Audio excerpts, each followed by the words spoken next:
I welcome all of you who has come from all part of Sri Lanka to witness this beautiful event. සනස රක්ෂණ සමාගමය තුළ තියෙන ඉතිහාසය තුළ තියෙන culture එක ඒකේ තියෙන ගුණධර්ම ඒ හා සමානව රැකගෙනම අපිට රක්ෂණ සමාගම ඊළඟ තලයකට ගෙන යන්න පුළුවන්. ලයිෆ් වුණත් ජෙනරල් වුණත් මේ හැම දෙයක්ම මට හරි ක්ලියර්ව හොඳට පැහැදිලි කරලා දුන්නා. නියමයි. එහෙමයි නම් අගය කරන්න ඕනේ. ඉලක්ක හඹාගෙන යන කණ්ඩායමක් කියන්නේ ජයග්‍රාහී කණ්ඩායමක්.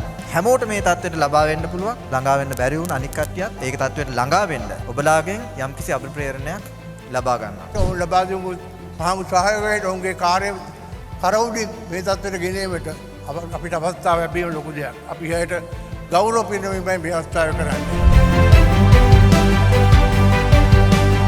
මම හිතන්නේ තමුන්නාන්සලා වසරින් වසර මේ වගේ වැඩ කරලා සන්තෝෂ වෙන මොහොතක ඔයාට වැඩි සන්තෝෂ වෙන පුද්ගලයෙක් විදියට මට ඒ සන්තෝෂය භුක්ති විඳින්නට සලසලා දුන්න වැඩසටහන් ක්‍රියාත්මක කරපු සේවක සේවිකාවන් සියලු දෙනාටම මගේ ගෞරවය මගේ ආශිර්වාදය පුද කරන්නට කැමැතියි.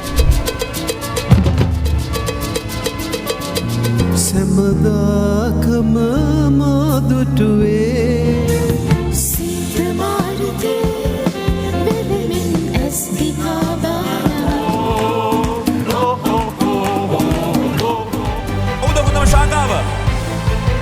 මේ ඉලක්කවලටත් ගියේ සියලුම දෙනාම මේ බර එකට කරට අරගෙන ඉතින් සම්මානයේ බරත් ඒ හැමෝටම දැනෙන්න ඕනි තමයි.